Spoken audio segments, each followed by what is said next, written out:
Well, hello there, and welcome back to another episode of Just Say Something podcast.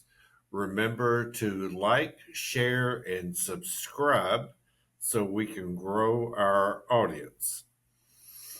So, our guest today, you've met him before, Nick Wolff. Nick has been with us for about 6 weeks now. Eight Months. months. 8 months. Yeah. Oh, time flies when you're having fun. And he's getting ready to do first for him. Well, since he's been here at Just Say Something, and he is going to serve as our site coordinator for one of our three Strengthening Families program Yeah. that will be going on starting this month. Yeah. Yeah. And so, Nick, if you could give us a brief overview of SFP, of what it is, who it's designed for, and why it's important to just say something to deliver in Greenville and Spartanburg. Yeah, absolutely. So the Strengthening Families program, SFP, it's an evidence-based 11-week program that helps parents and children from the ages of 6 to 17 build stronger communication, life skills, and trust.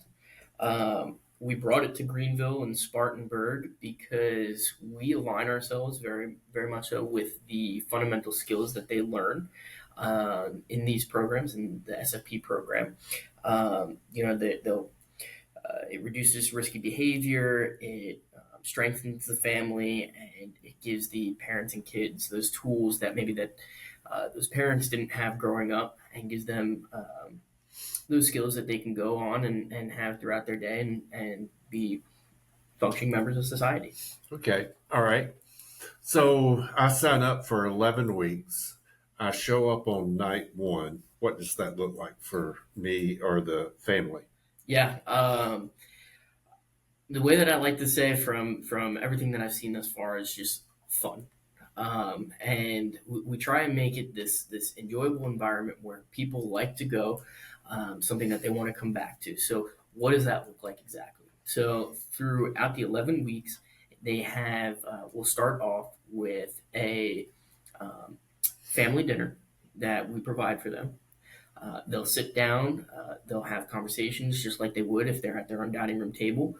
And we try and give them talking points because sometimes, a lot of the time for people in our society, they'll sit down and have dinner in front of a TV, or their parents are working three jobs and they're not able to have those conversations or know what the right starting point is for them. So we try and control that environment and give them those top points where they can learn and build off of those skills. After dinner, we'll go and we'll pivot to individual group sessions. So there's certain topics that the families will learn about, but we'll break them off into groups of 6 to 11-year-olds, and 12 to 17, and then the parents. They'll all be separated into their own groups, and they all have the same lesson, but they're taught at a different rate. So that way, the children can understand properly, the teens can understand, and the parents can understand in their own way, and their own maturity level. And then we'll bring them back together into one final session, and the families will sit together, and then we'll go over those skills, and we'll do a fun activity to help them prepare and practice those skills that we taught them that session. Okay. So 1 week builds on the next Correct. until they get to their graduation. Now, probably two of the biggest obstacles that keeps a family from attending are typically childcare and transportation. Yeah. How do you manage that for this particular program? Yeah, so we try our best to make it as turnkey as possible. We want to take out all of those barriers that those families might have. So as far as childcare, anybody that is not in a class, so anybody that is under the age of 6 years old, we will have facilitators that are there that are trained. They have background checks, making sure that everything's safe, and they're prepared to watch those kids from the time that the program starts. So that's after dinner to the final program where everyone comes together. And then as far as transportation, we try and take care of that as well. So whether that's giving them a gift card for gas, so that way they can have that, so they know they don't have to worry about shelling out the money for that. If there is a problem where they don't have transportation, we can try and find a third party company, whether that's Uber or Lyft. And in a lot of cases, a lot of those families that they do get together, they create a community on their own that are joining those programs. They might be able to find rides, and we help facilitate that. Okay. Um, so 11 weeks, again, we always hear that's a big commitment. Um, what are some of the, I'm trying to think of how best to word this. Um, I know you've only been through one cycle. Um, and so if you could tell our listeners maybe a little bit about one of those families, of the difference that you saw in the families, because for that particular one that you were doing, we had teenagers, Yeah. and you and Stacy were working with the teenagers. Yeah. So if there's a story that you could tell about one of the families through the last cycle of SFP. Yeah, absolutely. So we had a family that the mother was coming in with her two teenage boys who were in my program, and then had another child that was in the children's class. Um, all three of the kids had some type of behavioral issue. They were, always very kind in the class, but at home they were having a lot of problems. And the mother was coming in, uh, upset with the fact that her kids are not listening to her, and she's doing a lot of effort at home to try and make sure that there's food on the table. There's, they're getting to school on time, and she's working two jobs herself. Um, so I think for myself and Stacy, who was running the teen class, it was very important for us to try and have the kids understand what the mom is also going through. And that's something that I don't think necessarily happens, that people don't realize what we do in these classes is it's not always about the parents understanding the kids and where they're at. It's also the kids understanding where the parents are at. Mm-hmm. And one of the things that it's small thing, but one of the things that we were able to help out with was creating that idea, and especially in the two teens' head, that their mom is working so hard to make sure that they have a roof over their head, Right. that they have all the necessities that they need, so they Mm-hmm. don't have to need or want for anything. And it was going underappreciated. So we tried to work something out where, in a lot of these programs or sessions that we have throughout the week, there are certain things that we try and do. So one, it's called My Time. So with My Time, the parent and the kid decides on something that they want to do, where it's 10 minutes they can spend together, and that goes both ways. It's not just necessarily a parent choosing what or the kid choosing. Mm-hmm. So the kids wanted to play video games, so that's fine. But then they also had to do something that the mom wanted to do to experience that with them. One of the things that she wanted them to do was to wash the dishes with them or take the garbage out with them. And unfortunately, that's not something that everyone always wants to do. Right. Anybody. I remember those days. Absolutely, absolutely. But it's important for them to see, because those sacrifices that their parents are making for them, it goes a long way. Mm-hmm. So from the start of it, they were not okay with that. But going on into each week, they were very helpful with their mom at home. They started doing chores. They started doing things with their mom not having to ask them. And there were rewards with it, but it was also not only just because they were getting a reward necessarily, but because they could see that they were a relief to their mom. Mm-hmm. And something so little, something that could take 10 minutes, could save someone else so much time. Right.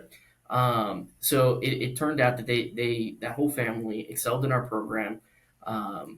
We take a lot of pride in that. We still stay in very good communication with the mom. We've helped them with other programs and classes that we offer. Hmm. But again, it's the little things that matter in the situation. So Right, right. And you never know how that's going to affect them down the road. And absolutely. so, um, yeah, and that's just, we've been doing strengthening families since 2018. And so there's so many of those stories Oh yeah, that we could tell where the kids and the parents just come together in so many different ways. sure. So there are 11 weeks. So what happens week 11?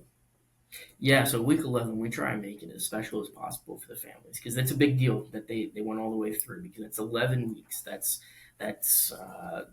over 2.5 months of them going and participating each week and taking each of these classes, doing homework, doing the work at home of not even just writing things out, but actually practicing these skills with their family. So, like I said, we try and make this as special as possible. So we have what we call graduation. Mm-hmm. We get the families together. We try and have them pick what they want as the final meal, something really nice and special. We try and give them a gift, and try and make the gift a substantial one because it's a celebration. This is a big deal for them, Right. as it should be. Mm-hmm. And again, it's for us. It's just about seeing these things come to fruition and seeing the smiles on these parents' faces that their kids are starting to listen, and for the kids that their parents are starting to understand them a little bit more and maybe their situations. Because again, it comes down to there's so many times that something so minute to a parent that it might not seem like a big deal that a child's going through is the biggest deal for that kid. Right. So it's a matter of them understanding that just because it may not be priority one to them, it is to their child. So just having them be able to communicate with each other and having that understanding is powerful. Right. Right. So the graduation, like I said, it's just about celebrating those wins that they've gotten and hopefully continuing that throughout. Okay. All right. Well, I know you're getting ready to start, or we have several of these going on starting in September. Yeah. And so if you could review those for our listeners, I think all of our classes are full. Yeah. Unfortunately, our funder for these limits the number of families that we can have per cycle.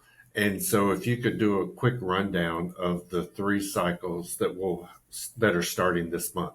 Yeah, absolutely. So we are doing a cycle in Middle Tiger, which is in Spartanburg. So that started last week. That was the first week. So we have another one that's starting up today, or the second cycle for that session, rather. And then my cycle on Wednesday of this week.